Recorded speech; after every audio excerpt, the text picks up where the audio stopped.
অন্ধকারের চাদরে ঢেকে রয়েছে পুরো রঘুনাথপুর গ্রাম। কোথাও কোনো সাড়া শব্দ নেই এখন।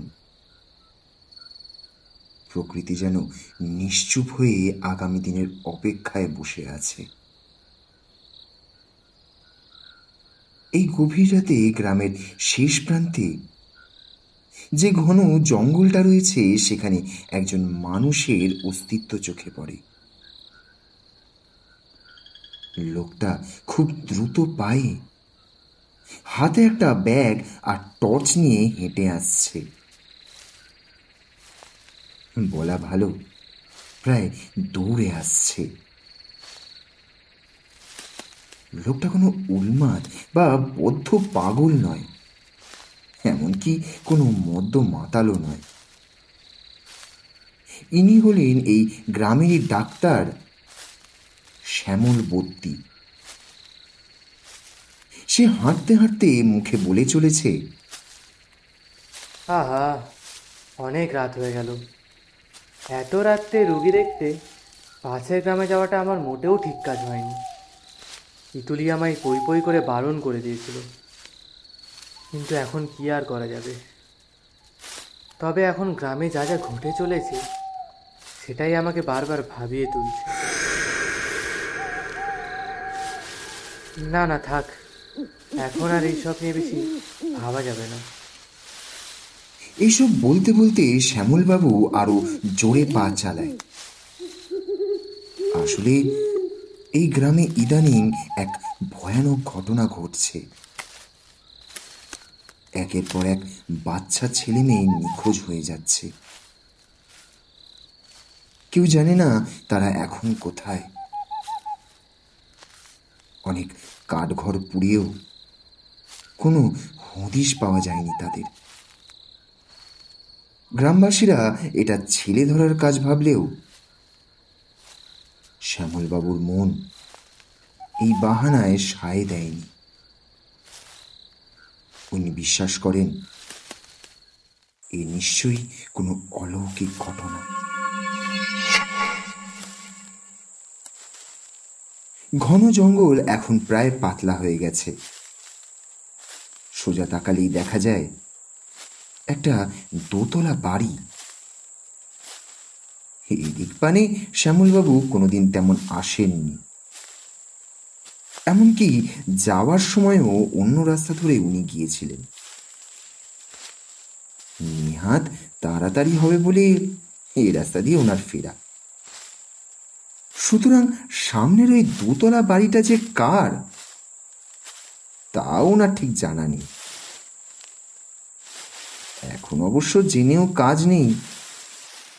ওনার পেটে ভীষণ খিদে লেগেছে, তাই উনি বাকি সবকিছু ভুলে এগিয়ে চলেছেন বাড়ির পথে। বাড়ি গিয়ে গরম গরম ভাত খেলে পেটটা বরং জুড়োবে। কিছুটা হেঁটে বাড়িটার কাছে আসতে শ্যামলবাবু হঠাৎ থমকে দাঁড়িয়ে পড়েন। ওনার কানে একটা অস্বাভাবিক শব্দ কোথা থেকে ভেসে আসছে। একটু মাথা এপার ওপার করে উনি দেখলেন। তারপর শব্দটাকে এক প্রকার না শোনার ভান করে আবার হাঁটতে শুরু করলেন। খানিকটা পথ এগোনোর পর হঠাৎ ওনার কানে আবার সেই একই শব্দ ভেসে আসে। এবার শ্যামলবাবু হাতে থাকা টর্চটা জ্বেলে জঙ্গলের এপার ওপার ভালো করে দেখলেন। তবে এবার উনি বুঝলেন শব্দটার রেশ ধীরে ধীরে আরো ঘন হয়ে উঠছে। শ্যামলবাবু টর্চের আলোটা বাঁ দিক ডান দিক করতে করতে সামনের পথের দিকে এগিয়ে গেলেন। শব্দটা বড্ড অদ্ভুত, কটা ভাঙা বড় টিনকে সরালে যে ধাতব শব্দ হয়, ঠিক তেমন বড় কৌতূহল জমল ওনার মনে। ব্যাপারটা যে কি তা দেখা দরকার ভেবে এগোতে লাগলেন। শব্দটার উৎস যেদিকে এগোতে এগোতে বাড়িটার সামনে এসে দাঁড়িয়ে উনি বুঝলেন শব্দটার উৎসস্থল বাড়িটার ঠিক পিছনের দিকে। দোতলা বাড়িটা বেশ সুন্দর দেখতে, বাড়ির রংটাও নতুন করানো বলে মনে হচ্ছে। কিন্তু এই নির্জন প্রান্তে কি বা এমন বাড়ি করবে? অবশ্য রঘুনাথপুর গ্রাম কোনো ছোটখাটো গ্রাম নয়, লোক বসতি এখানে দিন দিন বেড়েই চলেছে। তার উপরে শ্যামল বদ্যি নিজের কাজে সর্বক্ষণ ব্যস্ত। আশেপাশে কোথায় কি নতুন তৈরি হয়েছে তার খবর উনি রাখেন না। শ্যামলবাবু হাতে টর্চটা জ্বালিয়ে নিয়ে বাড়িটার পিছন দিকে গিয়ে দাঁড়ায়। তবে বাড়িটার পিছনে গিয়ে উনি দেখলেন এদিকটায় জঙ্গল আবার শুরু হয়েছে, কিন্তু তার সাথে এখানে আরেকটা অদ্ভুত জিনিস রয়েছে। একটা বেশ পুরনো কুঁয়ো। আরো একটু ভালো করে দেখার জন্য উনি এগিয়ে গেলেন সেটার সামনে। তারপর দেখলেন, হ্যাঁ, একদমই তাই। শ্যামলবাবুর চোখের সামনে একটা মস্ত মুখোলা কুঁয়ো, আর কুঁয়োটার উপরে চাপা দেওয়া একটা ভাঙা টিনের অংশ, যেটা এই মুহূর্তে অদ্ভুতভাবে নড়াচড়া করছে। শ্যামলবাবু বুঝলেন কিছুক্ষণ আগে উনি এটারই শব্দ শুনেছিলেন বোধ হয়। কিন্তু তৎক্ষণাৎ ওনার মনে একটা প্রশ্ন জাগে। আশেপাশে তো কোনো বাতাস বইছে না, তবে এই বাড়ির টিনটা এমনভাবে নড়ছে কেন? উনি কুয়োর আশেপাশে আরো ভালো করে দেখলেন যদি কোনো প্রাণী কাশি করে থাকে। তবে ওনার নজরে কোনো প্রাণীর অস্তিত্ব মিলল না। তাহলে কে রয়েছে এই কুয়োর তলায়? কেই বা এমন শব্দ করছে? শ্যামলবাবুর হঠাৎ একটা অজানা ভয়ে গাটা কেমন ছমছম করে উঠল। উনি মনে মনে ভাবলেন, কেউ কি কুয়োর ভিতর থেকে উঠে আসতে চাইছে?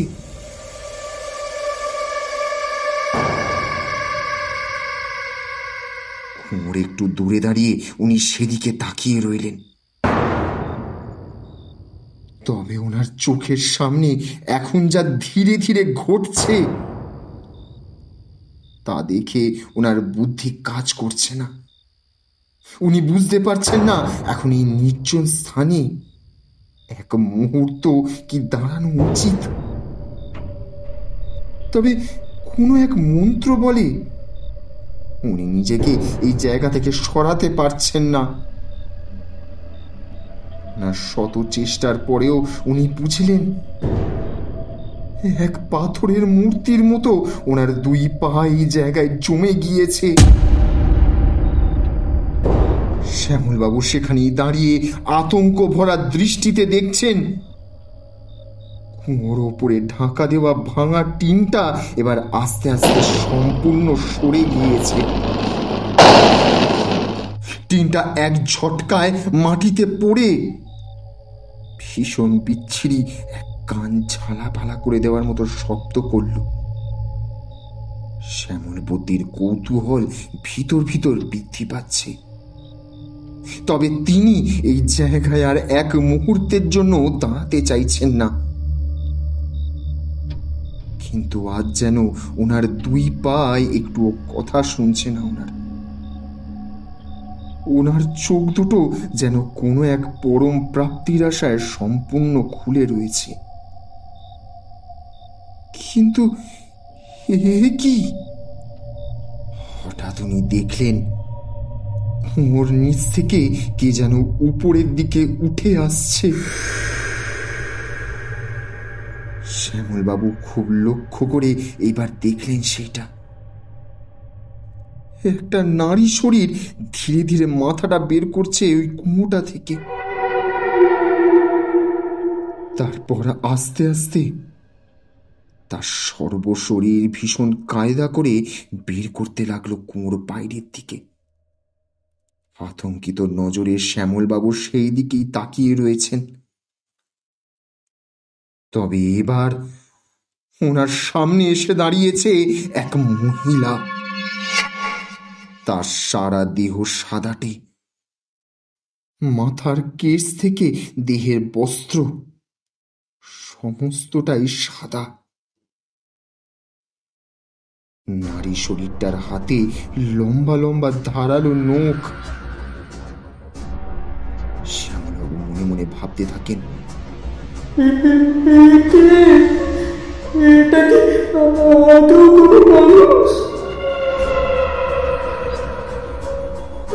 শ্যামলবাবুর পুরো শরীর থরথর করে কাঁপছে। উনি বুঝতে পারছেন এক্ষুনি অজ্ঞান হয়ে উনি মাটিতে পড়ে যাবেন। যা হোক করে নিজেকে সামলে শ্যামলবাবু আবারও সামনের দিকে তাকালেন। তবে হঠাৎ ওনার সামনে আরো একজন এসে দাঁড়িয়েছে, একজন বুড়ি। তার সর্বমুখটা ভয়ঙ্কর রকমের বিশ্রী, মুখে অজস্র বুড়ি রেখা, কোথাও কোথাও সামান্য রক্তের ছাপ ফুটে উঠেছে। এমন ভয়ঙ্কর সব দৃশ্য দেখে হঠাৎ করে ওনার ষষ্ঠ ইন্দ্রিয় ওনাকে বলে উঠল, পালাতে হবে, যে করেই হোক এই নরক থেকে আমাকে পালাতে হবে। এই ভেবেই শ্যামলবাবু যেই একটু এগোতে গেলেন, অমনি একটা বালতিতে ধাক্কা খেলেন তিনি। লোহার বালতিটা বিচ্ছিরি একটা আওয়াজ করে পড়ে গেল, আর উনিও ওটার সাথেই মাটিতে পড়ে গেলেন। তবে পড়ে যাওয়ার পর উনি উঠে দাঁড়ানোর সর্বচেষ্টা করেও যেন উঠে দাঁড়াতে পারলেন না। ঠিক তখনই শ্যামলবাবুর মনে যেন কেউ বলল, সর্বনাশ, এটা কি হলো? আমি কি আর পালাতে পারবো? শ্যামলবাবু নিজের শরীরটাকে নিয়ে যেন আর এগোতে পারলেন না। কোনো ভয়ঙ্কর শক্তি তাকে নিজের দিকে ধীরে ধীরে টানতে শুরু করেছে। এইবার উনি সঙ্গে সঙ্গে পিছন ঘুরে দেখেন ওই অশরীরী বুড়ি তার দিকে গভীর নজরে তাকিয়ে রয়েছে। তার মুখে একটা অদ্ভুত হাসি দিয়ে সে ধীরে ধীরে এগিয়ে আসছে শ্যামলবাবুর কাছে। শ্যামলবাবু বুঝলেন বুড়িটার চেহারা যেন আগের চেয়ে হাজারো গুণ বেশি লম্বাটে দেখাচ্ছে। ভীষণ ভয়ে শ্যামলবাবু এবার গোঙাতে শুরু করলেন। মাটির ঘাসগুলো আঁকড়ে ধরে সেই পিশাচিনীর উদ্দেশ্যে তিনি ইঙ্গিত করে অস্পষ্ট স্বরে বললেন,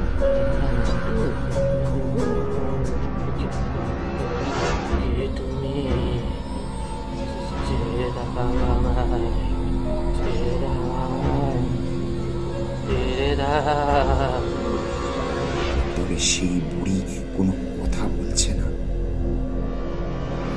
শুধু নিষ্পলক দৃষ্টিতে ঠোঁটের কোণায় এক হাসি নিয়ে শ্যামলবাবুর দিকে তাকিয়ে আছে। তার লোকগুলো এগিয়ে আসছে শ্যামলবতীর চোখের দিকে। সব দৃশ্য দেখে শ্যামলবাবু বুঝলেন এবার বুঝি সব শেষ।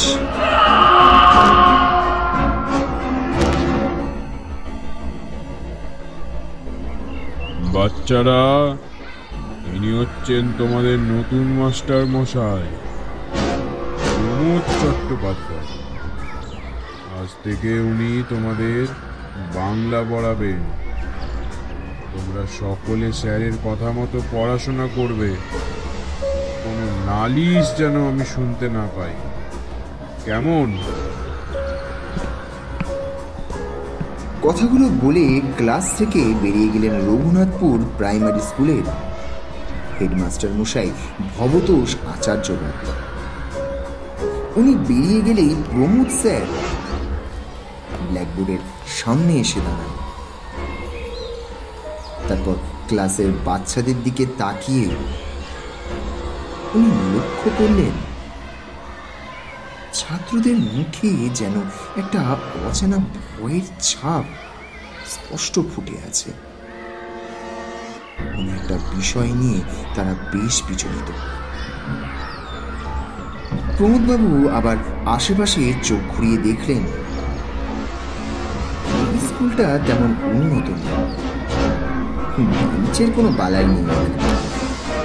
একটা 17 ইঞ্চির উপর ছাত্ররা বসে আছে। তবে প্রমোদবাবু খেয়াল করলেন ছাত্রদের মধ্যে কেউ কেউ তার দিকে এক দৃষ্টিতে তাকিয়ে রয়েছে। এমনকি তারা ওনাকে দেখতে এতটাই মুশকুল তাদের চোখের পলক পর্যন্ত পড়ছে না। প্রমোদবাবু মুখে একটা হাসি নিয়ে ছাত্রদের উদ্দেশ্যে বললেন,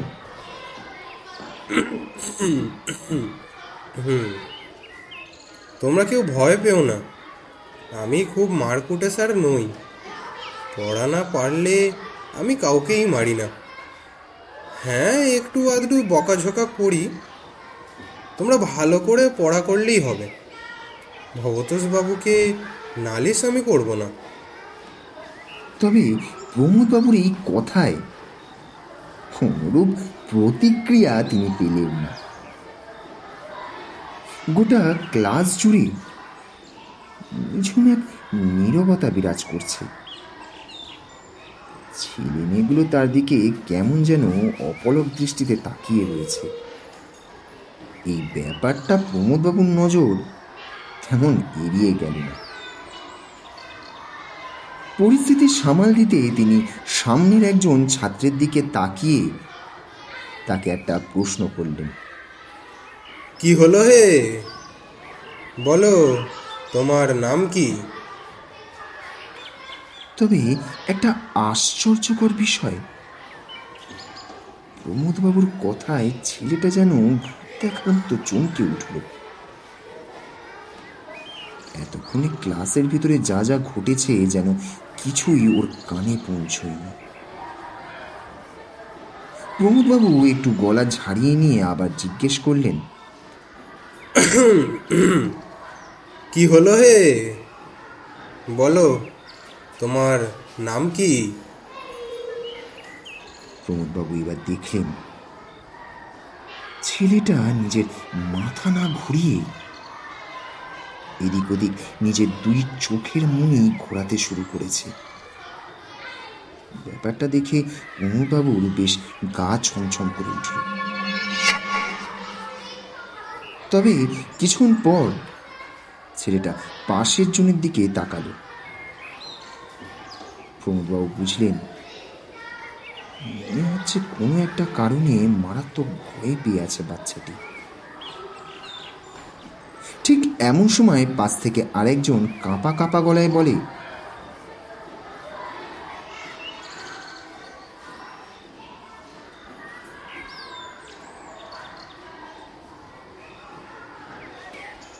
প্রমোদ স্যার বাচ্চাটির কাঁপা গলা এমন উত্তর শুনে সামান্য গলা নামিয়ে বলেন, ও হো হো হো হো, ভারী ভুল হয়েছে আমার।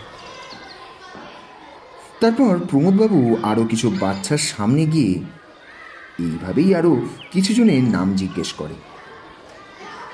তার কিছুক্ষণ পর শেষমেশ ক্লাস শুরু করেন। এই প্রথম তিনি এমন বাচ্চাদের পড়াতে এসেছিলেন। মনে অনেক প্রশ্ন ছিল ওনার।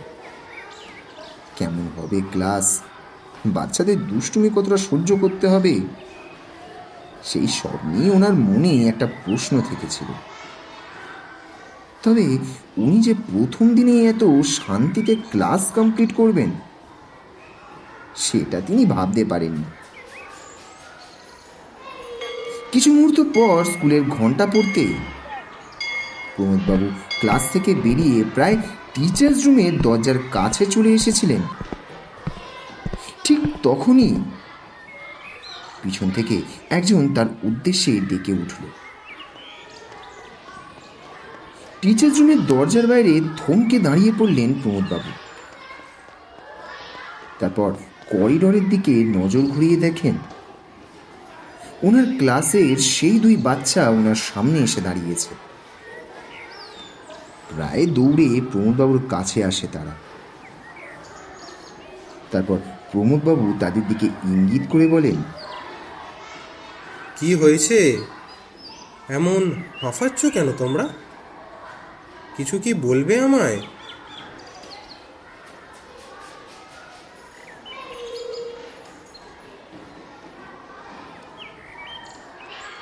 প্রমোদ চাটুর্যে সেই বাচ্চাটির দিকে তাকিয়ে দাঁড়িয়ে রইল। ওনার মনে চলতে থাকলো, এ তো কথা বলতে পারে না, ও আমায় কি বলতে চায়? তবে তিনি দেখেন হারুন নামক সেই বাচ্চা ছেলেটি তার দিকে ইঙ্গিত করে নিজের ভয়ে মেশানো দুই চোখ দিয়ে কিছু যেন বলতে চাইছে। তারপর সে নিজের দুই হাত দিয়ে নানান রকম ভঙ্গিমাতে ইশারা করে নেড়ে চেড়ে কিছু একটা বোঝাতে চাইল। তবে প্রমোদবাবু তার কিছুই বুঝলেন না। শুধু মাথা চুলকে উনি বললেন, হ্যাঁ, কি বলতে চাইছো বাবু? তার ভাষা কিছুই না বুঝতে পেরে পাশের ছেলেটিকে তিনি জিজ্ঞেস করলেন, তো তো তুমি কি কিছু বুঝতে পারছো ও কি বলছে? ছেলেটি হারুনের দিকে তাকিয়ে তার হাতের ইশারাগুলো শব্দে রূপান্তর করে একটা অদ্ভুত কথা বললেন প্রমোদ স্যারকে। স্যার, ও আপনাকে এই গ্রাম ছেড়ে চলে যেতে বলছে। ও বলছে এখানে থাকলে আপনার ভীষণ বিপদ হতে পারে। কথাগুলো শুনে এক প্রকার ভুরু কুচকে তাকান উনি বাচ্চাটির দিকে। ওনার মস্তিষ্কে চলতে থাকে, মানে আমার বিপদ কি বলতে চাইছে? অন্যদিকে হারুন আবারও হাত নেড়ে কিছু একটা বলছে। সেই ছেলেটি আবার ওর দিকে তাকিয়ে ওর করা ইশারাগুলো ভাষায় রূপান্তর করে বলতে থাকে,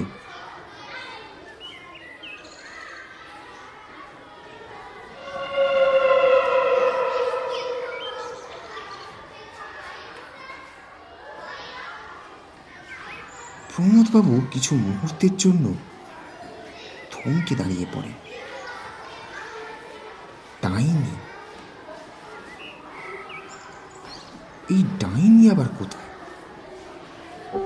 উনি এসবের কিছুই বুঝতে পারেন না। একটা দীর্ঘ নিঃশ্বাস ফেলে প্রমোদবাবু বলে ওঠেন, কি ডাইনি?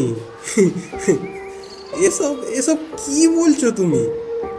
আর তোমাকেই বা কে নিয়ে যাবে অরুণ? আর আমারই বা কি বিপদ?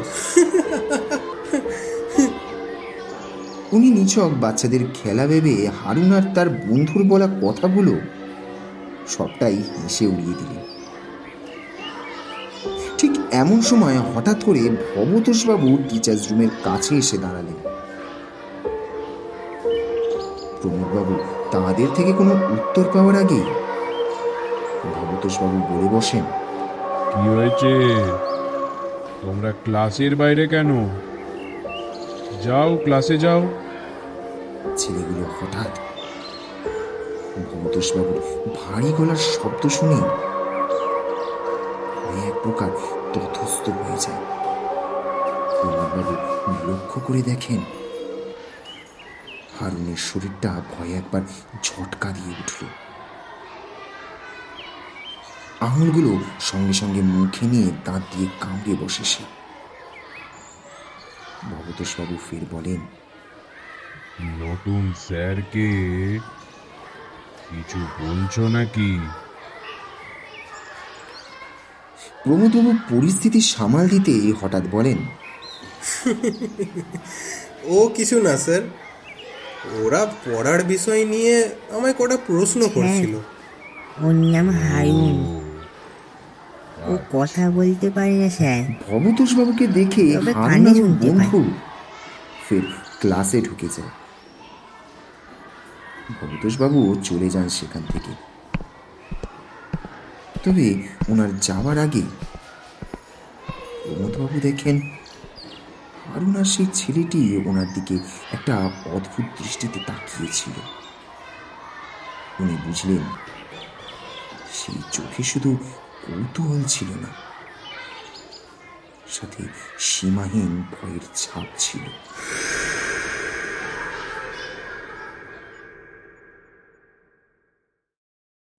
প্রমোদবাবুর বয়স 50 ছুঁই ছুঁই, শারীরিক গঠন চোখে পড়ার মতো, গায়ের রং তামাটে, উচ্চতায় 6 ফুটের কাছাকাছি।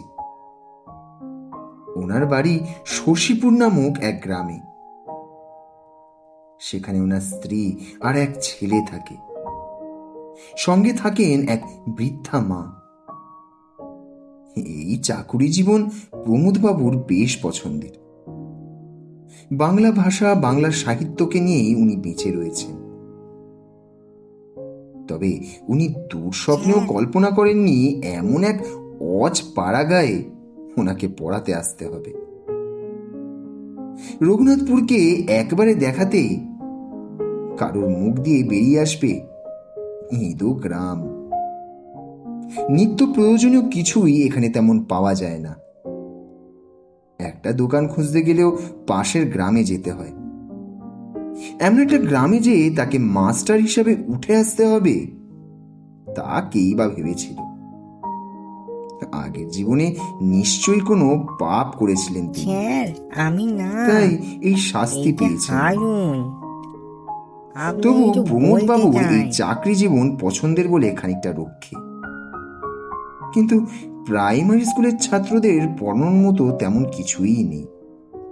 একটা দুটো ছড়া আর একটা দুটো গল্প, ব্যাস। ওতে কি আর ভালো লাগে? রঘুনাথপুরের আশেপাশে কোনো জমজমাটি জায়গা নেই। প্রমোদবাবু প্রথমটাই ভেবেছিলেন আর মনের মতো কোনো একটা ভাড়া বাড়ি পেয়ে যাবেন উনি, কিন্তু না, সেটাও আর কপালে হলো কই। অগত্যা এই রঘুনাথপুরেই তিনি ঘাঁটি গেড়েছেন। উনি যে বাড়িটা ভাড়া নিয়েছেন তার মালিকের নাম বিভাস বসু। বয়স ওই 60-এর কাছাকাছি। একটা মস্ত দোতলা বাড়ি রয়েছে এই গ্রামেতেই ওনার। ভবতোষবাবুই প্রথমে প্রমোদবাবুকে খোঁজ দিয়েছিলেন এই বিভাসবাবুর বিষয়ে। ভদ্রলোক বিপদনিক, তাই বিশেষ কোনো ঝামেলা পোহাতে হলো না প্রমোদবাবুকে। ভাড়াও নাম মাত্র। এমন জায়গায় কোনো ভাড়া বাড়ি পাওয়াও বিস্ময়কর ব্যাপার বলে মনে করেছিলেন প্রমোদবাবু। এসব অঞ্চলে কেউ ভাড়া বাড়ি নিয়ে থাকতে আসে নাকি? তবে ভবতোষবাবুর কৃপায় প্রমোদবাবু বেশ ভালোই বাড়ি পেয়েছেন। বিভাসবাবুর ব্যবহার অত্যন্ত ভালো। নেশাপাতি তেমন কিছুই করেন না। আজ যখন প্রমোদবাবু বিকেলবেলায় স্কুল থেকে ফিরে বাড়িতে এলেন, বিভাসবাবু তাকে দেখে জিজ্ঞেস করলেন,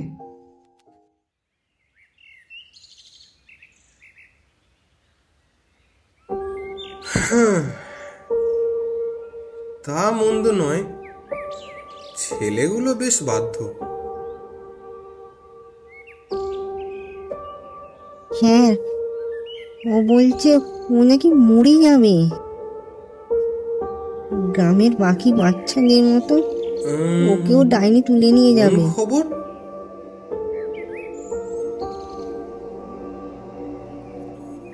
বাচ্চা নিখোঁজ?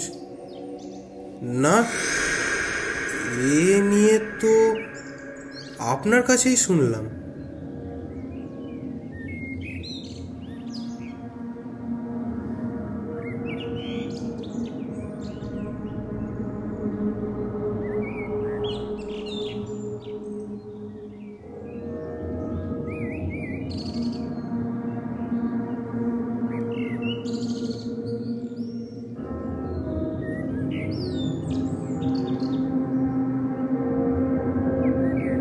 হঠাৎ প্রমোদবাবুর মনে পড়ে যায় সকালে হারুন এবং ওর বন্ধু এই কথাই তো বলছিল ওনাকে। ওরা তো ডাইনি নিয়ে কিছু একটা বলছিল, সেটাই সম্ভবত এখন বিভাসবাবু বলছেন ওনাকে। কিন্তু এদিকে প্রমোদবাবু মারাত্মক রকমের ক্লান্ত, খিদেতে পেটটা চোঁচো করছে ওনার। বিভাসবাবুর সাথে কথাবার্তার ইতি টেনে বাড়ির সিঁড়ি ধরতে যাচ্ছিলেন উনি। হঠাৎ অমনি পেছন থেকেই বিভাসবাবু ওনাকে বলেন,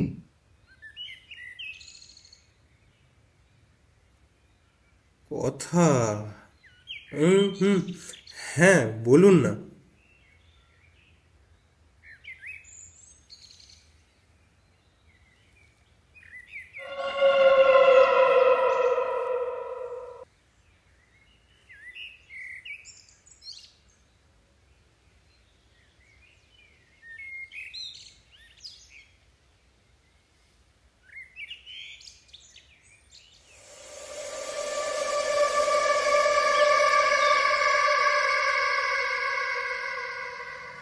ভদ্রলোকের শীতল কণ্ঠস্বর ওনাকে খানিকটা অবাক করল।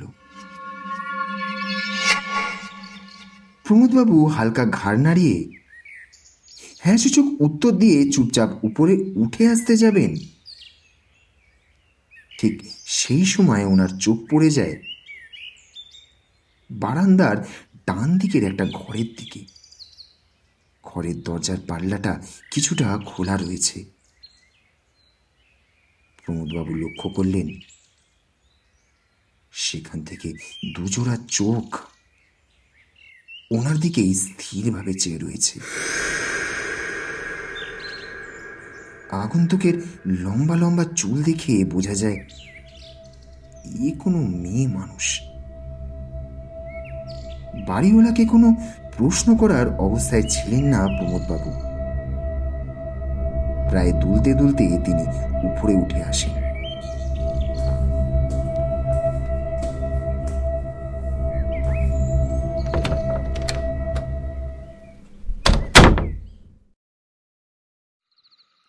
মাঝরাত। এক ভীষণ ক্লান্তিতে হারুন ঘুমোচ্ছে ওর মায়ের পাশে। তবে হঠাৎ ভীষণ আচমকায় ওর ঘুমটা ভেঙে গেল একটা অদ্ভুত আওয়াজে। আওয়াজটা সম্ভবত বাইরে থেকে এসেছে। চোখ কষলাতে কষলাতে ঘরের আশেপাশে তাকায় সে। ওর পাশে একরাশ ক্লান্তিতে মা শুয়ে রয়েছে। বাবা আজও বাংলা মদ খেয়ে এসে বাড়িতে অশান্তি করেছে। মায়ের গায়ে এমনকি হাতও তুলেছে। এই সব কিছু হারুন দেখেছে, তবে ওর তো কিছুই করার নেই। সে তো সবে বাচ্চা, মুখ বুজে সবটা সহ্য করেছ। প্রতিবাদ করার অস্ত্রটুকুও ভগবান তাকে দেয়নি। তবে কথা বলার ক্ষমতা তার না থাকলেও কিন্তু বুদ্ধি রয়েছে ভালোই। মায়ের উপর বড্ড মায়া হয় হারুনের।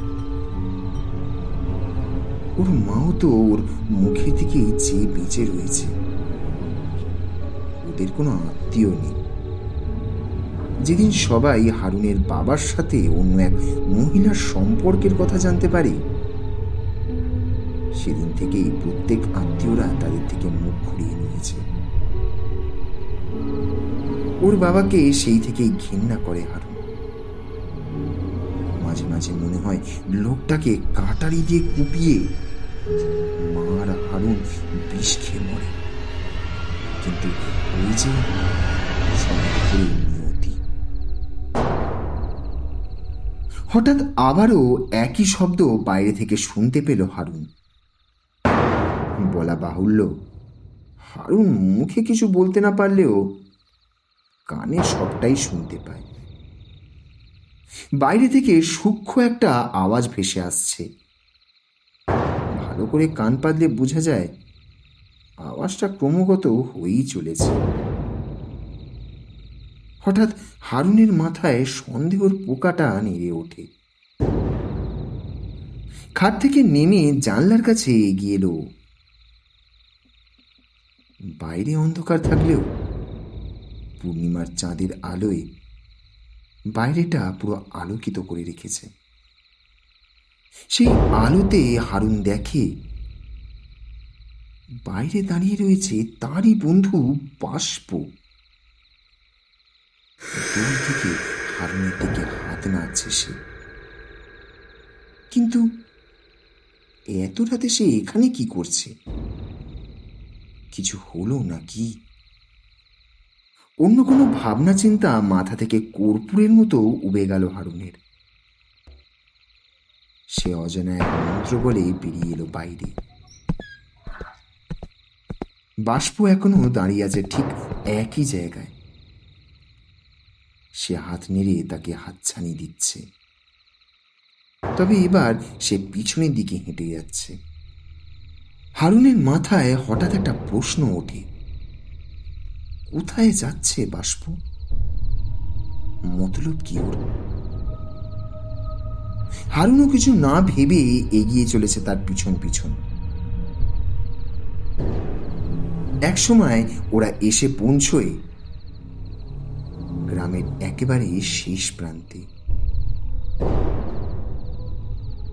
একটা দোতলা বাড়ি দেখতে পায় হারুন। এদিকটায় সে বেশি আসেনি। জায়গাটাতে কোনো জনবসতি নেই, কেবল রয়েছে একটা দোতলা বাড়ি।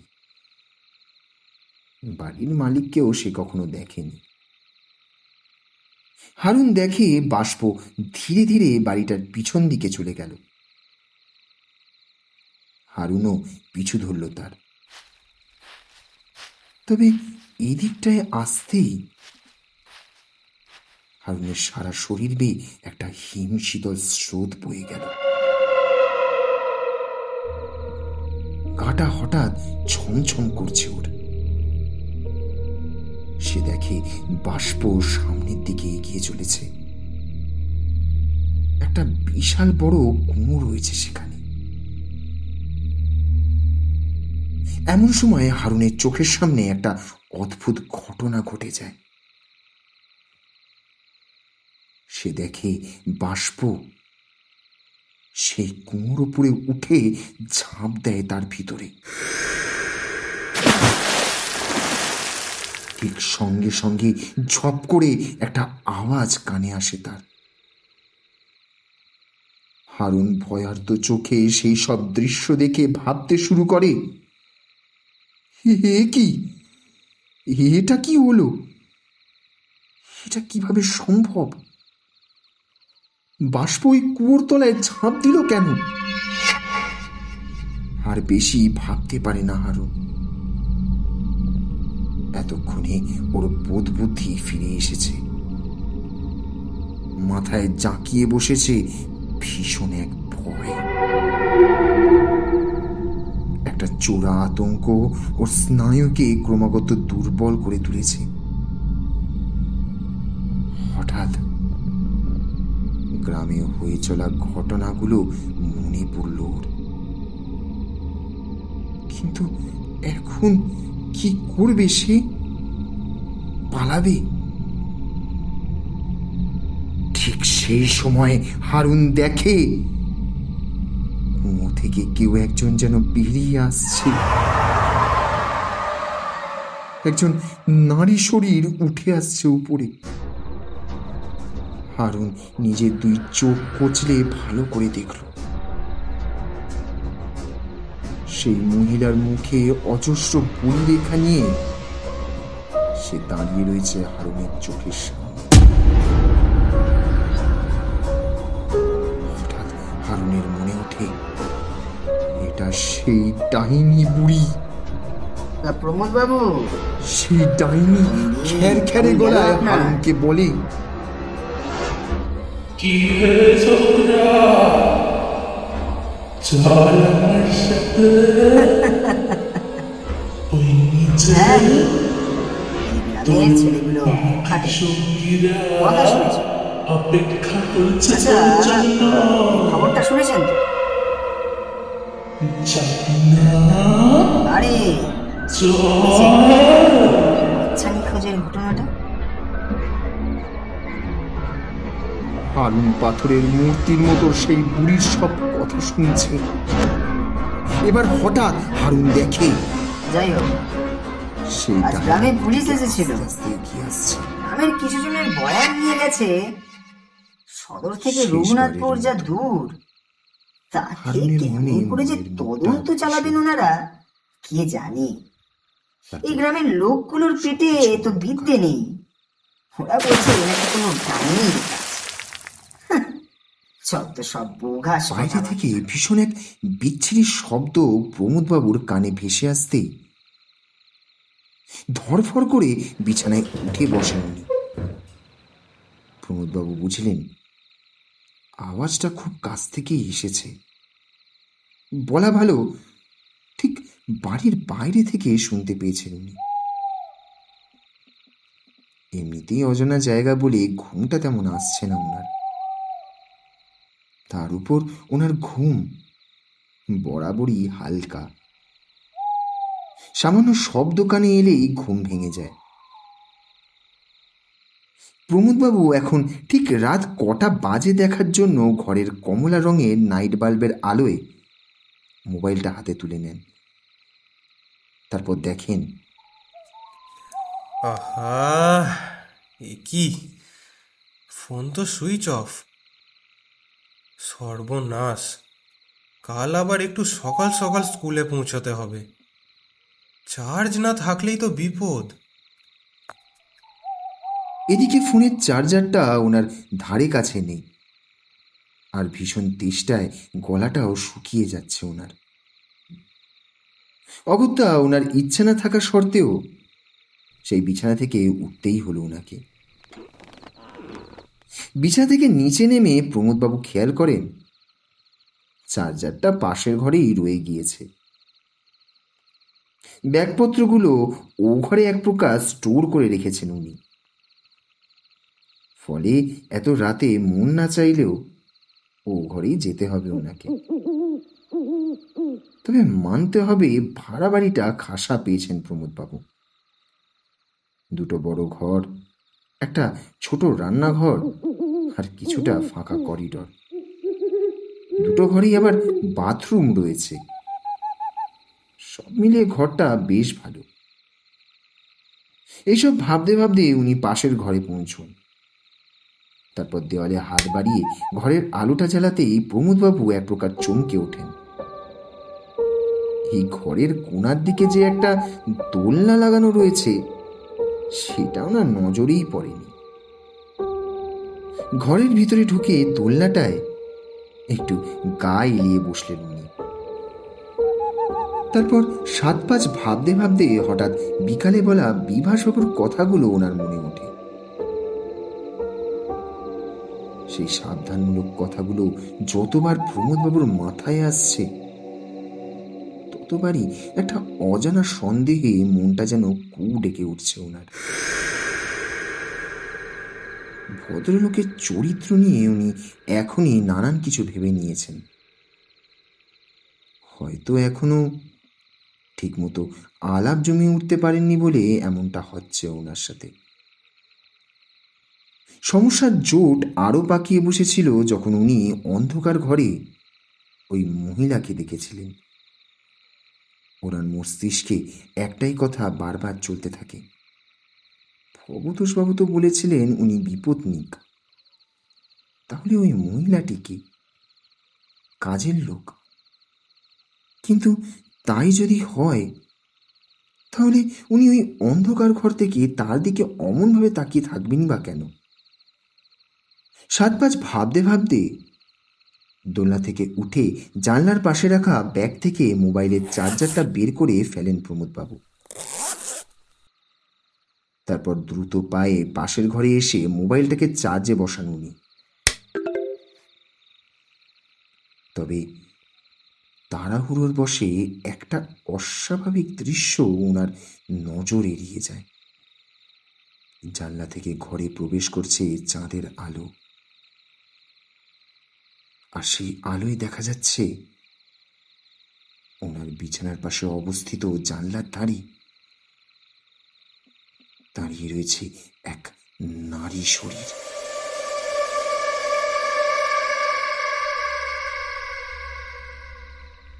তার মাথার লম্বা চুলগুলো হাওয়ায় দুলছে। সে জানলার পাশে দাঁড়িয়ে রয়েছে। হঠাৎ বিছানার ডান পাশে ওনার চোখ পড়তেই প্রমোদবাবুর চোখ জোড়া সেই দিকে আটকে যায়। আর আটকে যাওয়া মাত্রই ভীষণ আচমকায় উনি চমকে উঠলেন। কি নারী, কোথা থেকেই বা এলো এ ঘরের ভিতরে? চাঁদের আলোয় প্রমোদবাবু ভালো করে দেখলেন তাকে। হঠাৎ ওনার অন্তরাত্মা ওনাকে প্রশ্ন করে বসল, সেই নয় তো যাকে বিকেলে উনি দেখেছিলেন ওই অন্ধকার ঘরটির ভিতরে? কাঁপা কাঁপা গলায় প্রমোদবাবু তাকে উদ্দেশ্য করে জিজ্ঞেস করেন,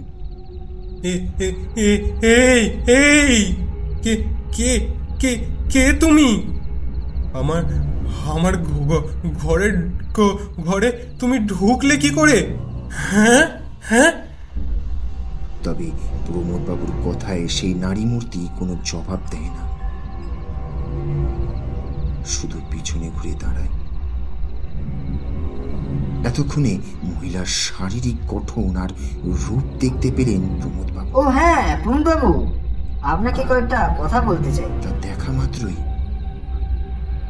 প্রমোদবাবুর চরিত্রের এক কালো দিক রাতে একটু তাড়াতাড়ি ঘুমিয়ে যাওয়ার চেষ্টা করবেন, ভিতরের বেশিক্ষণ জাগবেন না। প্রকাশ করছে ওনার। আর নিজেকে স্থির রাখতে পারছেন না যেন। রাতে একা একা নিচে আসবেন, উপরেই বাথরুম আছে। কি হচ্ছে ওনার সাথে? বাড়ির বাইরে থেকে কোনো চিৎকার বা ডাক শুনতে পান, দেখে সেটাকে উনি যেন ধরে রাখতে পারছেন না। কি অপরূপ সুন্দরী এই নারী, যেন স্বর্গ থেকে নেমে আসা কোনো অপ্সরা। সেই নারী কোনো উত্তর দেওয়ার প্রয়োজন বোধ না করে প্রমোদবাবুর দিকে কেবল দেখে। তার মুখে ফুটে উঠেছে একটা বাঁকা হাসি। এইরূপ হাসির এক অর্থযুক্ত ইশারা থাকে, যেটা প্রমোদবাবু হাড়ে হাড়ে টের পেলেন। তিনি দেখেন ওই নারী ধীরে ধীরে ওনার বিছানার পাশে এসে দাঁড়ায়।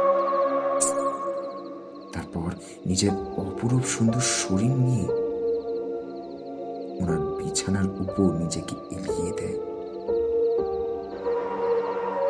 অন্যদিকে নিজেকে আটকাতে না পেরে প্রমোদবাবু হিংস্র চিতার মতো ঝাঁপিয়ে পড়ে তার উপর।